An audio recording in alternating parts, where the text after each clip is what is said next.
Good evening, everyone, and welcome to the public forum for the 21st of September 2021. On behalf of Moonee Valley City Council, I respectfully acknowledge the traditional custodians of the land on which Moonee Valley is located, the Wurundjeri Woi-wurrung people of the Kulin Nation, and we pay respects to their spirits, ancestors, community members, and elders past, present, and emerging. We also extend this respect to other Aboriginal and Torres Strait Islander people. Although it's not possible for members of the public to join us in person tonight, this evening's virtual public forum will be live streamed on our website, and I extend a warm welcome to those who are watching online. Tonight's public forum will hear from submitters to the Draft Community Vision, Council Plan and Health Plan 2021 to 2025, who have specifically requested an opportunity to speak to their submission. At this stage, we have 10 community members that have registered to speak this evening. Now, we've allocated a speaking time of 3 minutes for each speaker, noting that each speaker is speaking to their submission. Our first member of the community who is speaking will be Russell McIntosh, representing the Aberfeldy Jets Basketball Club.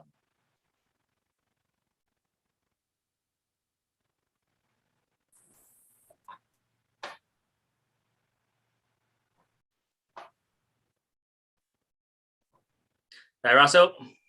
G'day, Mayor, how are you? Yeah, good, thank you, good.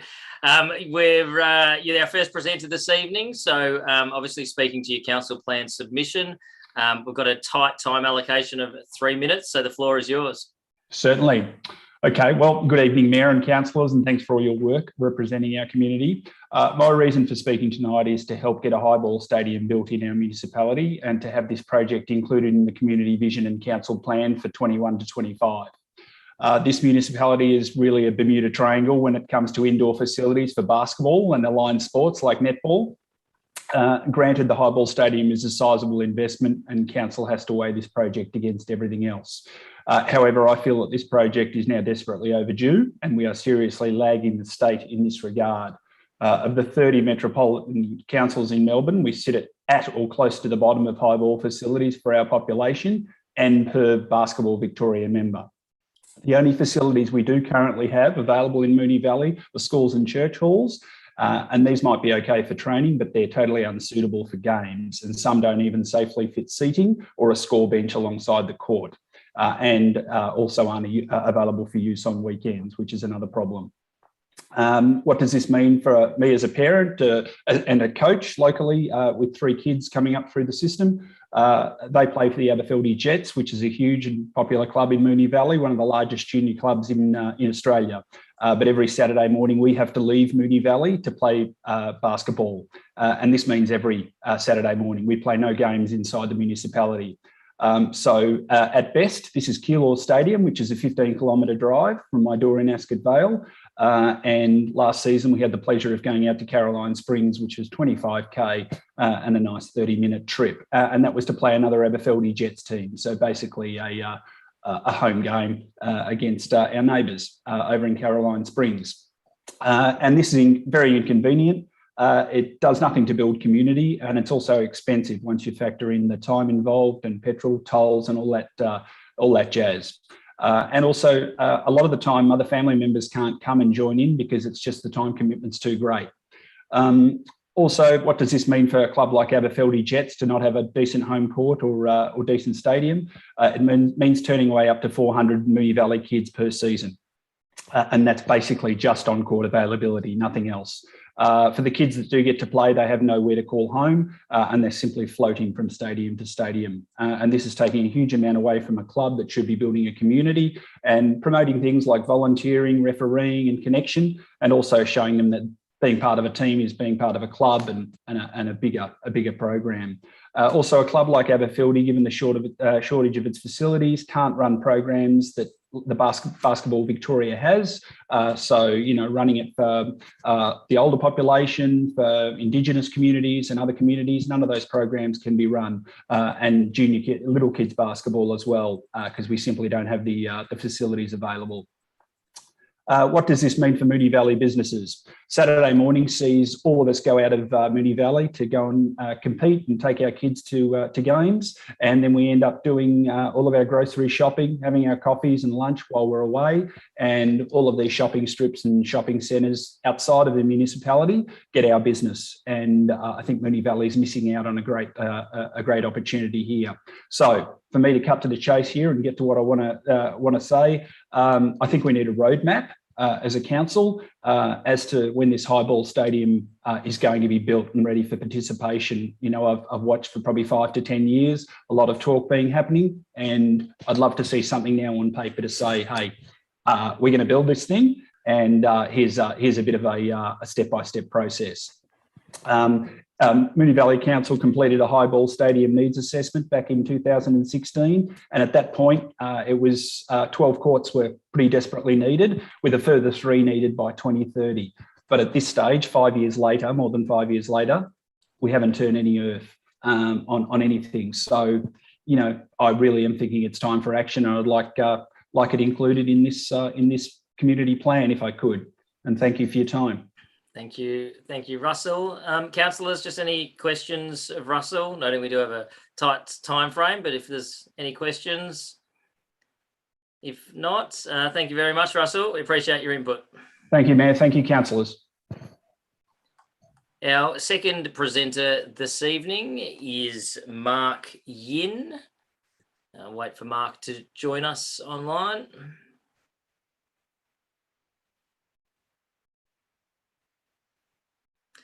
Hi, Mark. You've got 3 minutes to present to council on your council plan submission. Hi, gosh, we are running a bit early. Thanks for admitting me, I guess. Yeah, wow, my brain. Anyway, hi. Thank you for making the time to be here. I'm Mark. I live in Keilor East. And before I start, I guess just a quick congratulations on what the council plan looks like so far. It's obvious a lot of time and work has gone into it. Yeah, it's looking really great. I guess the feedback that I have to speak to tonight is sort of about what it's like living as a young person in the area, but also as a young person who's kind of worked in the youth sector for a little bit now, and who's really interested in kind of connecting with young people and making sure young people are empowered to do things. Generally, I think it's great that young people are kind of acknowledged in the council plan as a priority cohort. And it's been talked about that young people have been really, really affected by COVID in a whole lot of ways. But I think, yeah, I don't think that the strategic indicators really reflect that. So I'm not really sure, how much of a priority area young people really are if they're not really mentioned in any of the strategic priority areas, etc. So I guess like in the written submission I've provided, there are a couple of examples of what we could do with that. But I guess like it's part like what we do, but also part like who we do it with. And I think that there's so much more potential to commit to like working with young people to do things. I know other councils that I've worked with have, formal advisory councils or committees set up. And I don't know if that's something we want to do, but I generally love to see a commitment to, I guess, increase partnerships with the youth committees that we do have, the youth organisations that we do have, rather than letting them do their own thing. How can we, in the council plan, I guess, have that commitment to young people that allows them to contribute their lived experiences to achieving some of these indicators? I guess something else that I wanted to mention is that like it's easy to kind of lump young people into that like fair theme. But I think that young people have really important things to say under some of the other themes as well. For example, with thriving, our jobs have been so affected by COVID, for example, and under the green theme as well. Climate change, etc., is an issue that's going to concern young people going forward more and more so. And so I just, really like to see more reflection of young people's voices there. I know that young people were consulted in the making of this, but yeah, it was tough for me reading it as a young person to kind of see where that was reflected, and that's something I generally like to see a bit more of. Excellent. Thank you very much, Mark. We really appreciate your input and take that on board. Councillors, any questions for Mark on his submission or presentation this evening? If not, thank you, Mark. Councillor Bedio. Hi, Mark. Sorry, I just wanted to say thanks for bringing this up. I think it's actually a really valuable point, and something I probably haven't thought enough of in looking at it, considering I guess I am one of the younger councillors. Probably don't fall into that category of a young person anymore, but and as someone who runs hospitality venues, I know a lot of the staff that work for me are locals that are in their youth, so I know how they've been affected. Feel free to reach out to me if you have any further ideas as to how we could potentially work into the future on this, but also include some amendments into the council plan. I'd love to hear your thoughts. So really appreciate you coming and making the time for us. Thank you, Councillor Bedio. Thank you, Mark. Any further questions? If not, I'm sure we'll probably be in touch, Mark. Thank you for your input. Sure, thank you. Our next presenter this evening is Brian Duggan. Are you with us, Brian? I think we've got Brian's point of view here.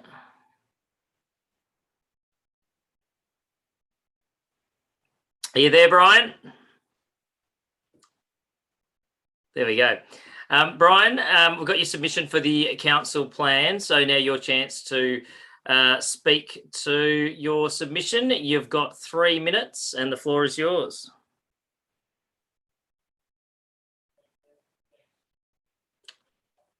I'm just not sure if Brian can hear us.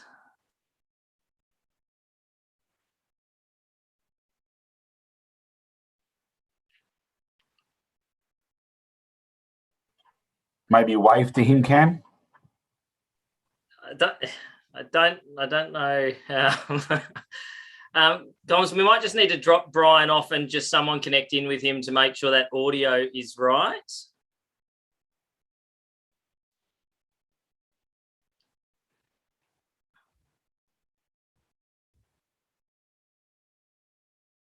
So anyone who is watching online, just bear with us. We'll just fix up those audio issues with Brian.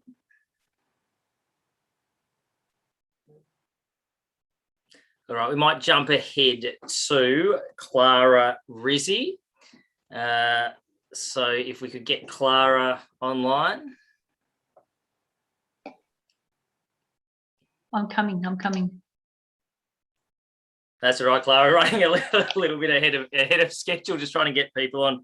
So, Clara, welcome. Obviously, you've made your submission to the council plan. Yes. And you've got 3 minutes now if you would like to speak to your submission. We've got a full suite of councillors. The floor is yours. Okay, wonderful. Good evening, Mayor and councillors.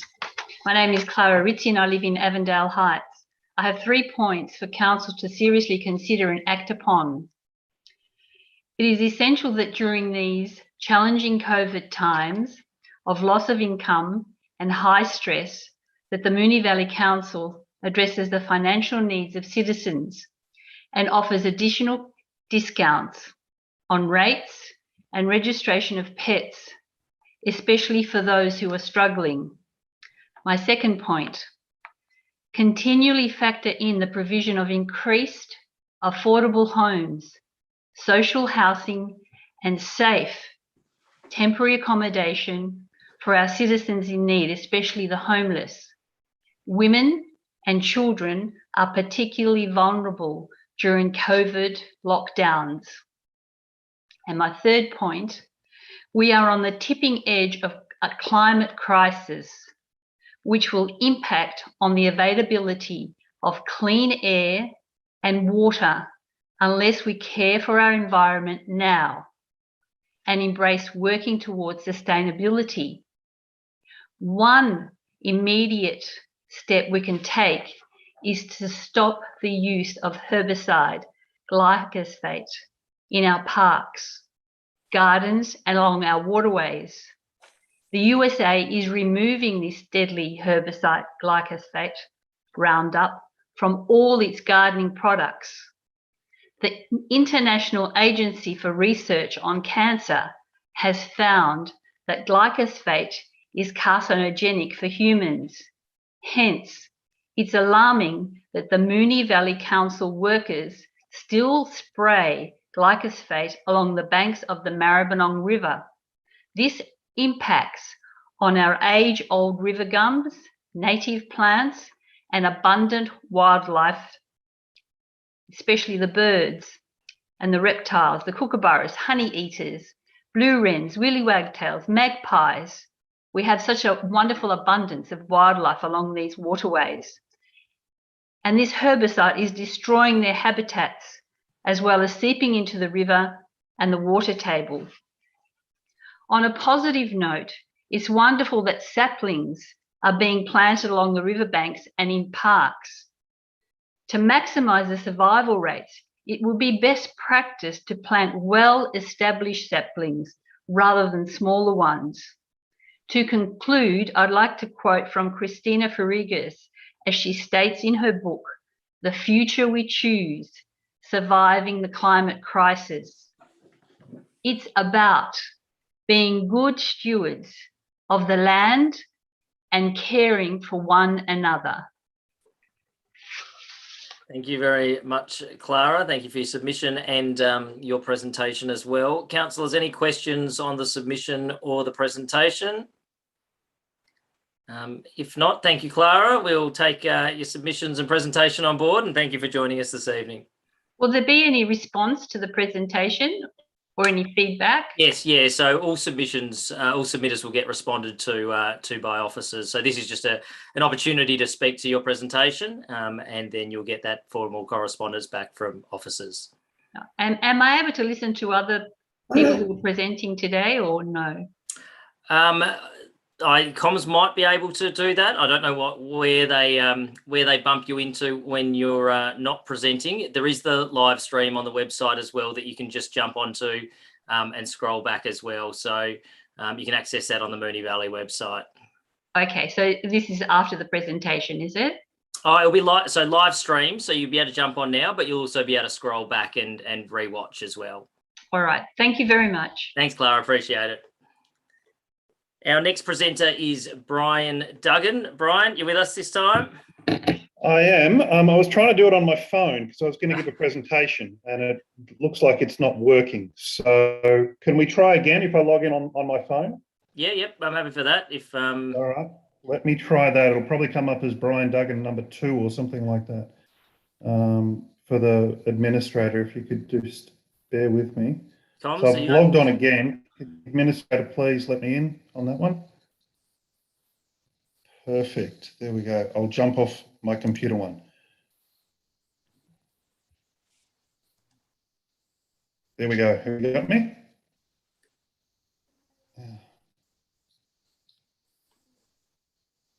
Can you hear me? Yes. Yep. I just don't know if we can get your screen. I don't know if they've functioned that into the live stream or not.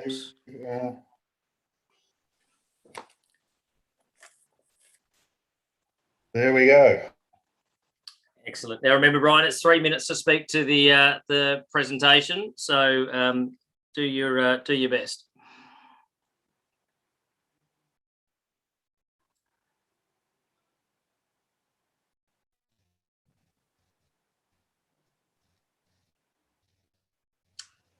All right, comms. I think we've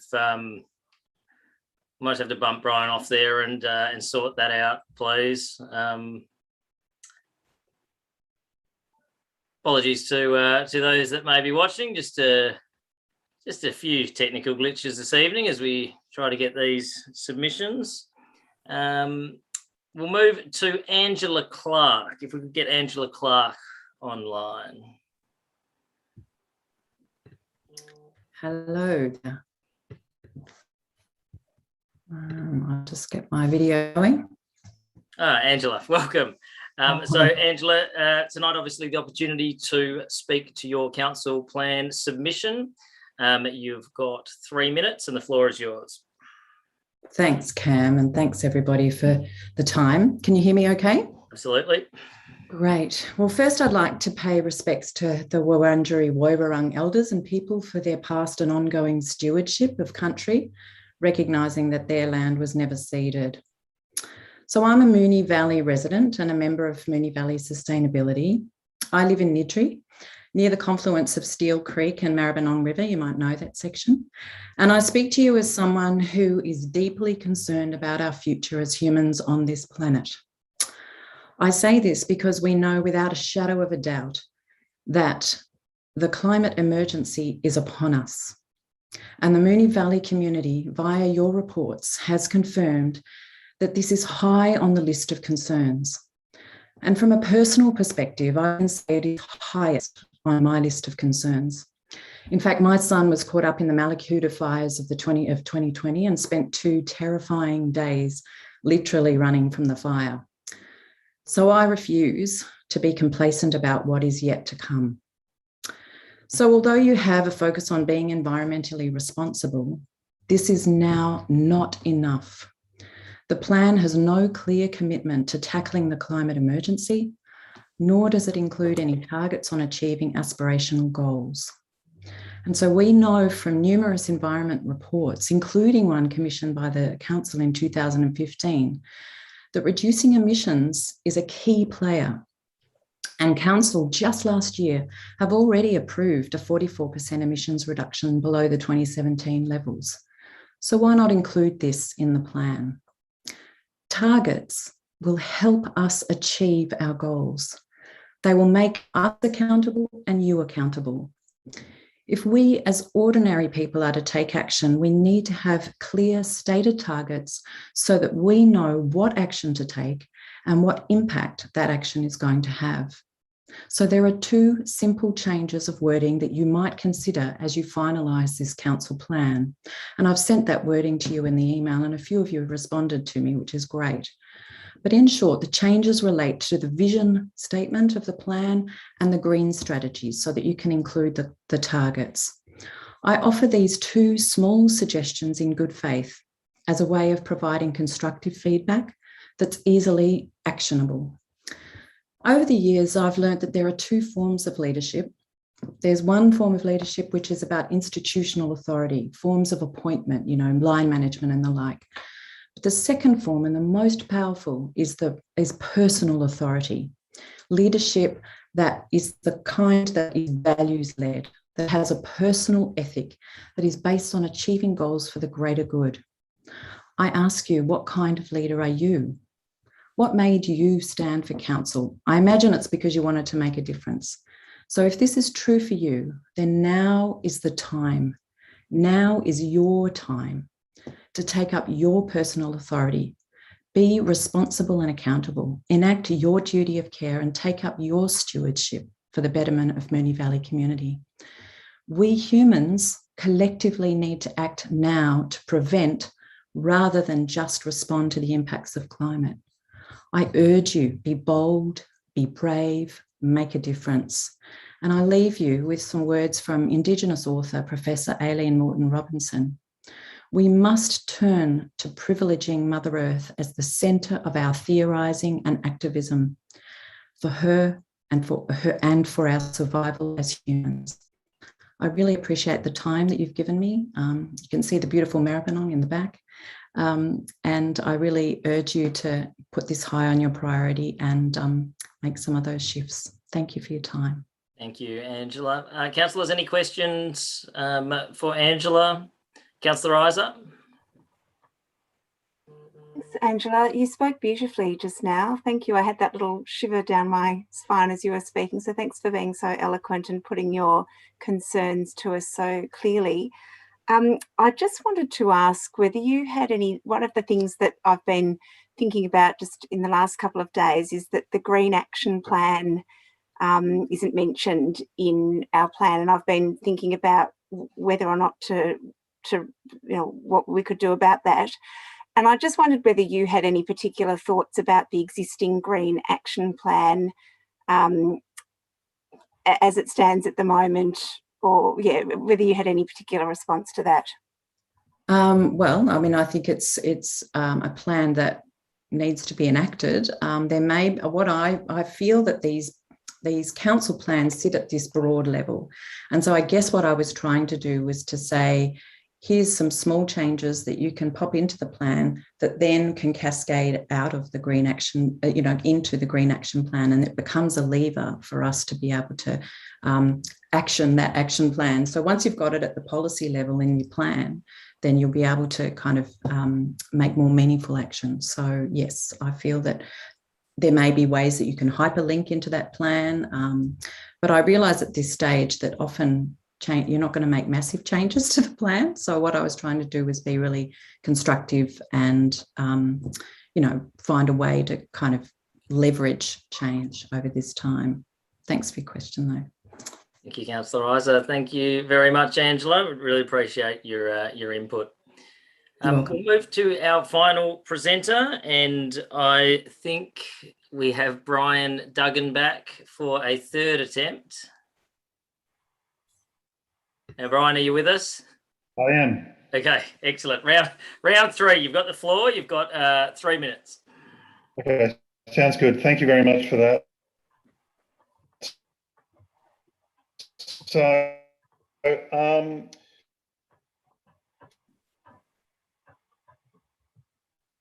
wanted to make a submission around the early 2040 strategy. Why is this important?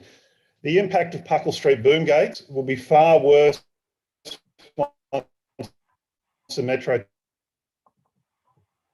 tunnel is open. And we see an increase in the number of trains on the Craigieburn line. The modelling predicts that we'll see.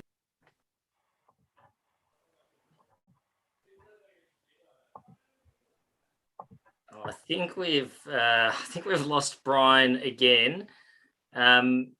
Look, we do have. No, he's back.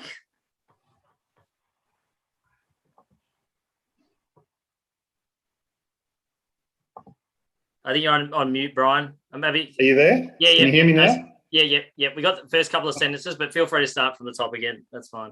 Okay, sorry. The impact of Moonee Valley, the Puckle Street boom gates will be far worse once Metro Tunnel is complete. We'll see a downtime increasing from 31% for the boom gates up to 55%. Once the Metro Tunnel is complete, only 3 crossings in Melbourne will have boom gates down to greater than 55% during peak hour. And one of those, the state government is going to remove, that's Glen Huntley Road. The other 2 have less traffic than Puckle Street. There's 85 level crossings targeted for removal in Melbourne. 55 are on the Pakenham line. Sorry, 22, I beg your pardon, are on the Pakenham line. They have 22 level crossings along the Pakenham line. There'll be 20 of 29 removed on the Frankston line, and only 2 will be removed on the Craigieburn line. Now, I raised this with independent MLC Catherine Cumming, who raised it in the upper house the other day, and she was told by the infrastructure department that that was because there were more crossings on those lines than on the Craigieburn line. Using the state government's ALCAM risk rating, 16 of the 25 crossings announced in 2018 had a lower risk rating than Puckle Street. Now, just to put it in perspective, there's been $14.8 billion spent on level crossing removal in Melbourne. 114 was on Buckley Street, so that's 1/100th, less than 1/100th, and Glenroy is only 286 million. So we're getting less than 2% of all the level crossing budget spent on the Craigieburn line. Now, one of the commitments of the Moonee Valley City Council is to have a 20-minute neighbourhood. Now, how can this be when a major constraint is the movement across the train line, which is going to be more congested once the Metro Tunnel is complete? Now, Danny Pearson, on the 27th of May, 2020, so 16 months ago, said that the plans for removing the level crossing at Puckle Street have not yet been finalised, and 16 months later, we're still waiting for that. Now, we have all 9 councillors here tonight. 6 of them, Adams, BDO, Byrne, Hodgson, Isa and Nation, all contacted me during the election campaign and committed their support for the removal of level crossings at Puckle and Park Streets. Can I jump in there? I don't believe I did, but I just thought that I'll jump in and add that in. Thanks. I don't know who that is, but sorry, that's I'm Councillor speaking. Byrne. Councillor, I've got your presentation here and I'll send this PowerPoint presentation out afterwards. So I do have your screenshot of you saying that. Then Councillor Sharp and Sypek didn't respond to any questions. And Councillor Tyson accused me of working for a political party or a newspaper and wouldn't commit either way. Finally, so the questions I have for the councillors, the Moonee Pond section of Moonee Valley 2040 strategy on page 14 states that in the period of 2018 to 21, Moonee Valley City Council will investigate the level crossing removals at Park and Puckle Streets. And I'm wondering how that's going. There's no mention in the petitioning of the state government on prioritising level crossing removals. Given 6 of the 9 councillors have committed to level crossing removal as part of their election campaign, surely this should be a community priority. And when can we expect to hear back on petitions to the state government regarding the level crossing removal? And given that you couldn't see this presentation, I'll happily send this presentation out after the meeting. Thank you. Thank you very much, Brian. Appreciate the presentation. I think we have debated previously your definition of committed to. When someone says they do support something, it doesn't mean committed to. And I don't want to argue semantics, but I think that's fine. Just important, given that we are streaming live, that I do make that note that some councillors may contest what you've asserted tonight. And I know for me, looking at emails right now, there is a difference between saying, yes, I do support a removal of level crossing as to I'm committing to do it right now. Any questions for Brian? Councillor Byrne. Thanks, Mayor, and thanks, Brian. Brian, I'm interested to know what you've said. You've got screenshots of what I've said. I'd like to, and perhaps, I'm not sure, you've obviously had this conversation with the Mayor before, but I probably fall into that category where in general I'm supportive of level crossings, but we as a council don't remove them ourselves. No, I realise that. What I want you to do is petition state government. Sorry, I dropped in and out then. I didn't mean to interrupt. I'm sorry. No, you're right. Keep going. No, I realise that the state government is the one that does it.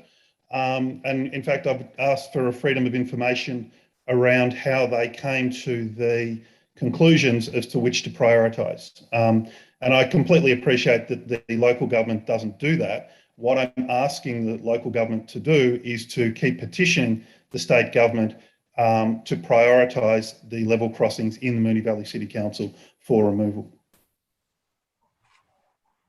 Thank you, Brian. Thank you, Councillor Byrne. Any other councillor wish to ask Brian any questions about his presentation? Councillor Byrne. Sorry, I was still wondering if he could say what we said. I feel like this is a public forum. Oh, sorry. Sorry, I didn't hear that. I beg your pardon. Let me bring it up. I will send this out afterwards, councillor. Bear with me. As I run through it. Oh, I can't read your thing.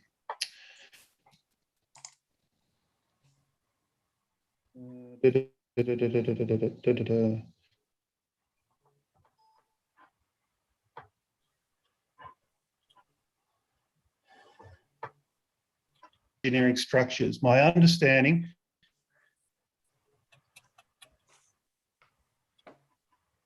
which might be incorrect or outdated. Sorry, I've got an unstable internet. want road under. The gradient would be too much for the Puckle Street to go rail under. Early in the council, we'll be doing a new council plan, and no doubt going to the state federal election in 2020, there'll be an advocacy strategy. It will have to be discussed then, and I'll 2nd of October at 6:58 p.m. So I've said that there will be an advocacy strategy. Sorry, the internet was a bit broken. I didn't actually get that. No, that's all right. I'm supportive of them being removed, you said, but I don't know enough about the engineering solutions. My understanding, which might be incorrect or outdated, is that because Buckley Street went road under, the gradient would be too much for the Puckle Park Street to go rail under. To what I would say to that, Councillor, is I think we need to petition the state government to fix it properly and do rail under from Maribyrnong Road through to Glenbervie Station. Thanks, Brian. Thank you, Brian. Thank Any you. other councillors have a question about presentation? Councillor Tyson. Thanks for your presentation, Brian. I was just wondering, instead of us petitioning the state government, I was wondering if you'd contacted the relevant minister's office directly, who I assume would be Jacinta Allen, Minister Jacinta Allen. I have. I've contacted Jacinta Allen as well, and I'm happy to send you that letter. I've also contacted, under Freedom of Information, I've contacted the Level Crossing Removal Authority. They say they don't have any of the parameters for which they claim that they selected the level crossings for removal. They said the first 50 were done by Vic Roads, and then after it was initiated, they were the ones that took over. I've since asked them for a Freedom of Information around the next 35 that were removed. I've also contacted Vic Roads and said, what have you got in terms of how they were selected? And they said, we've got nothing, try Level Crossing Removal Authority. And I sent them the Freedom of Information request letter from them, and they said, we'll talk to Level Crossing Removal Authority. So no one seems to know how they were actually selected and what parameters. They have parameters that they claim they've selected on, but no one can actually give me those parameters, such as traffic numbers, proximity, number of incidents, deaths or injuries associated with the level crossings. Thank you, Brian. Happy to forward those letters. Any other councillors should we ask questions about the presentation? Councillor Byrne.